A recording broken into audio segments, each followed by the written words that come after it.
नमस्कार दोस्तों, आज मैं बात करने वाला हूं दुनिया के सबसे अमीर व्यक्तियों में शामिल एलन मस्क के बारे में। जो एलन मस्क आज किसी परिचय का मोहताज नहीं है।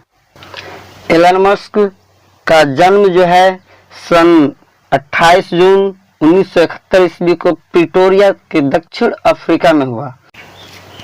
इनके पिता एक इलेक्ट्रिक इंजीनियर और पायलट भी थे।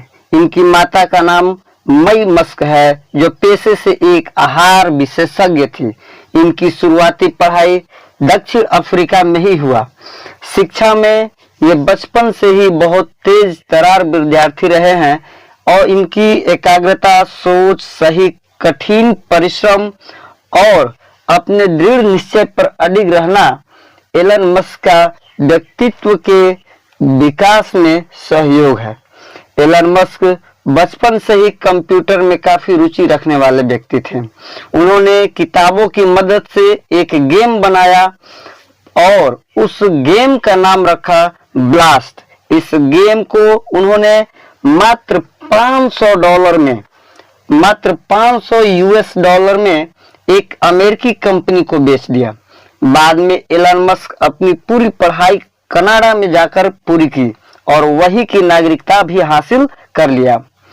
वहां पर यूनिवर्सिटी ऑफ पेंसिल्वेनिया से फिजिक्स की बीए की डिग्री प्राप्त की तथा व्हाइट स्कूल ऑफ बिजनेस से इकोनॉमिक में बीई की डिग्री प्राप्त की। अमेरिका आने के बाद एलन मस्क की लाइफ में बहुत ज्यादा बदलाव हो गई। सन 1995 में एलन मस्क ने फिजिक्स में पीएचडी करने के लिए अमेरिका की स्टैनफोर्ड यूनिवर्सिटी में एडमिशन लिया। जब एलन मस्क अमेरिका आए थे तब वो इंटरनेट के बारे में कुछ नहीं जानते थे और अमेरिका आए तो वो इंटरनेट के बारे में इंटरनेट से वो रूबरू हुए। तब उन्होंने पीएचडी में जो एडमिशन लिया उससे 2 दिन पहले वापस ले लिया और पूरा ध्यान इंटरनेट की ओर लगा दिया। यहीं पर उन्होंने अपने बड़े भाई के साथ एक कंपनी की शुरुआत की। जब ये अमेरिका आए तो इनकी किस्मत और समय दोनों ही बदल गए। कैरियर की बात करें तो एलन मस्क अपने भाई के साथ Jeep2 नामक कंपनी से अपनी कैरियर की शुरुआत की, जिसमें उनका शेयर मात्र 7% थी। यह कंपनी 1999 में कंपैक के पास चली गई तथा उनका हिस्सेदारी जो है वो $22 मिलियन मिला।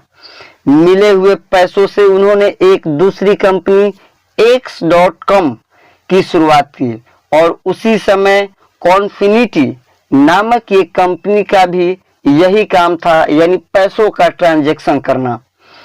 दोनों मिलकर पेपल हो गए। पेपल के नाम से एक साथ हो गए। आपसी मतभेद के कारण वो पेपल को छोड़ दिए, यानी बेच दिया गया और उस पेपल से उन्हें $165 मिले। एलन मस्क की तकदीर पिछले 2 कंपनियों से कमाया हुआ पैसों से उन्होंने स्पेस एक्स में अपना किस्मत आजमाया और 2003 में वो रूस गए और वहां पर 3 इंटरकॉन्टिनेंटल बैलिस्टिक मिसाइल खरीदना चाहते थे, लेकिन एक बैलिस्टिक मिसाइल का दाम 8 मिलियन था। तब वहां से वो वापस लौट कर आते हैं और रॉकेट साइंस की पढ़ाई शुरू करने लगते हैं। 1 साल बाद उन्होंने अपना खुद का रॉकेट तैयार किया, जिसकी लागत भी बहुत कम था। उसके बाद उन्होंने स्पेस एक्स कंपनी का निर्माण कर डाला, लेकिन उनका पहला, दूसरा और तीसरा प्रयास फेल रहा। तब उन्होंने अपनी सोच में थोड़े बदलाव किया और पुराने पार्ट्स और कुछ नए पार्ट्स की मदद से रॉकेट तैयार किया। फिर क्या था, और उन्हें पहली बार इस स्पेस एक्स में सफलता मिली।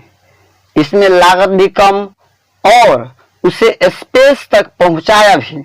आज दुनिया की दिग्गज कंपनियां स्पेस एक्स के बनाए रॉकेट का इस्तेमाल करती हैं। इस प्रकार उन्हें अपार सफलता मिलती चली गई।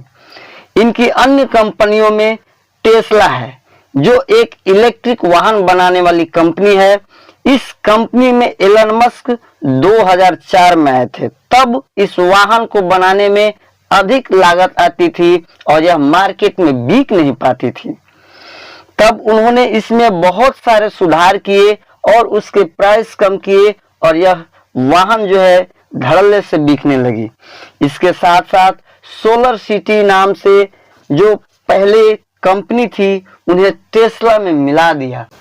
इसके साथ साथ और अन्य कंपनियां हैं, हाइपरलूप, ओपन एआई, न्यूरोलिंक और अभी जस्ट कुछ महीनों पहले ट्विटर में भी अपनी हिस्सेदारी बढ़ा दी है। यानी यूं कहे तो उस ट्विटर पर मालिकाना हक इन्होंने बना लिया है। इसके साथ इन्होंने पुरस्कार भी प्राप्त किया। 2007 में space x, Tesla, solar city के अच्छे कार्यों के लिए उन कंपनियों को RD magazine innovator of the year का पुरस्कार मिला और 2007 में ही टेस्ला रोडस्टर के डिजाइन के लिए इन्हें इंडेक्स डिजाइन पुरस्कार मिला और साथ ही 2006 में मिखाइल गोर्बाचेवा द्वारा टेस्ला रोडस्टर डिजाइन के लिए ग्लोबल ग्रीन प्रोडक्ट डिजाइन से सम्मानित किया गया। थैंक यू दोस्तों।